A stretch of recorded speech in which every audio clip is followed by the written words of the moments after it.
Welcome everyone, I am the Random Swiss Guy. Today, in this video, no clickbaits. Yes, sometimes it happens, although it won't be usual in this channel. However, I'm going to talk about compounded interest and simple interest. Compounded interest were already kind of introduced in my first video about the ETFs. If you haven't already watched it, I invite you to pause this video, click on the link, and go see it. As I said, it was already quickly introduced, but I gave no details on how they work and how you're supposed to calculate them and how powerful they actually are. So today I'm going to show you the difference between simple interest and compounded interest, how to calculate them, and the strength of the compounded interest. Stay tuned, it might be interesting. So let's start with the simple interest. As the name suggests, it's quite simple. Basically, your interest is only on your principal or your initial investments. Your future interest on the different time periods you will have won't yield any interests. Thanks, but it already seems quite hard. Can you tell me more, and how am I supposed to calculate it? Well, to calculate it, just look at the formula that just showed up on your screen. You will see letters. Yeah, I know. I do also hate letters in my equations. However, it's quite simple. If you take the X, for example, it's basically your principal or initial capital. If you take the R, it's basically your return or interest rate. And the T is your time or duration of investment. See, it's already easier. Now, if you look at the second part of the formula, so the one in parentheses, it's basically the interest you will have during the time of your investment.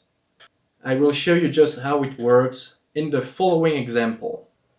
Before going to the said example, you have to be careful about one thing. You want your R and your T, so your interest and your duration, to be in the same unit. So for example, monthly, semi-annually, or yearly, or all the different variants you can have.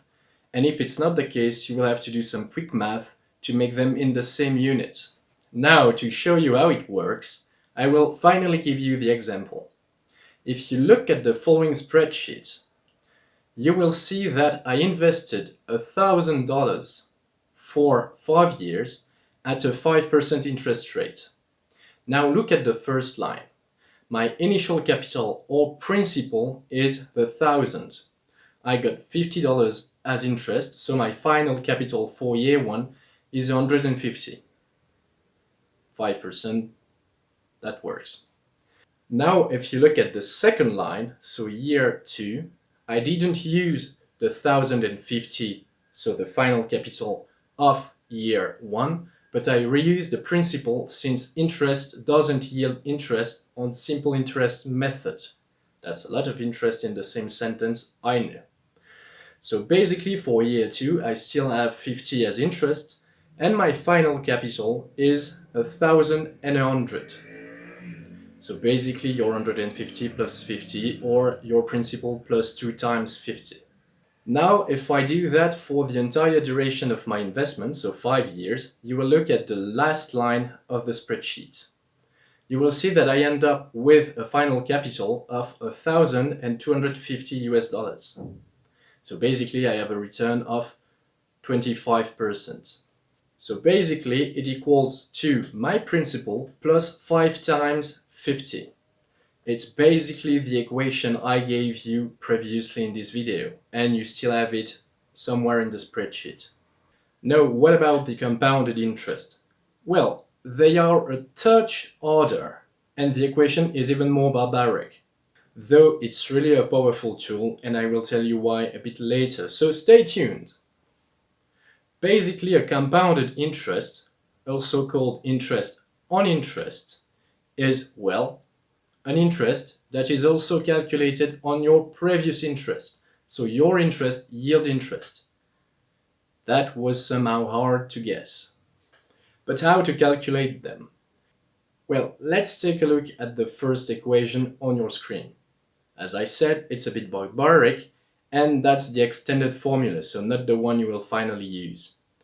So what this equation means is that you take your principal and you multiply it by 1 plus your rate of interest. So for example, let's say you invest a capital for 5 years. Your equation will basically be your principal times 1 plus r times 1 plus r until you get 5 times this part of the equation.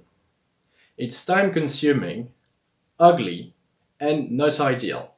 So we can simplify it by using the second formula on your screen.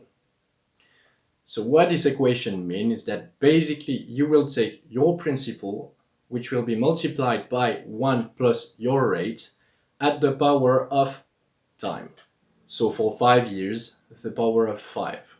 The last part of the equation, so the 1 plus r at the power of t, is basically the real interest you will have during your investment period. So as before, I will give you an example of how it works and what I just said. So I use the exact same data, so basically an initial investment of 1,000 for 5 years at 5%. If you look at the first line, it's exactly the same line as the previous example. So basically I have $50 of interest and my final capital for first year is 1,050.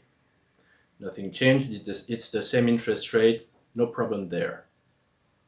Now if you look at the second line, so the second year, there is already some changes. As you can see, my initial capital is no longer 1,000, but 1,050 since interest yields interest. So basically at the end of this year, I end up with 100,002 US dollars. About that. So as you can see, there is already a small difference between the previous example and this one. Now let's do this for the 5 years period and you will see that I will end up with a capital of $1,276, just above that. Or a steady return of 27.63% as opposed to the 25% in the previous example. So you can already tell that after 5 years we have a difference. Now let's assume we're doing that for 10 years, 20 years, 40 years. The gap between the two returns will be increasingly higher. So that's the true power of compounding interest. But there is another power of that type of interest compounding. More about that just now. But what if my interests aren't compounded annually but semi-annually or quarterly? Well, you are in a bit of trouble because the equation is even uglier. But it's not too hard and I will explain you how it works. So look at the top equation on your screen. You will instantly spot that your r is divided by m and that your t is multiplied by m. What does it mean? And what is m? Well, basically, m is the number of periods you will have in a year of the compounding type you have. So what I mean by that is if your interests are compounded semi-annually, so 2 times a year, you will divide your r by 2 and multiply your t by 2. If it's monthly, you will divide your r by 12 and multiply your t by 12. Not too hard to understand. And it's not harder than this. Now, if your compounding interest is on even a smaller frame than that, maybe a minute, a second, or even less than that, you will use the second formula, which is called perpetual interests. As you can see, the second formula, which is for the perpetual interest, is even uglier. But it's okay, we can deal with that. Basically, what you will do is multiply your principal by the exponential times r multiplied by t. That's ugly, but that's easier to calculate. So don't worry, it's not such a pain in the ass. It's important to understand that the more frequently your interests are compounded, the quicker your capital will grow. You don't believe me? That's so rude of you.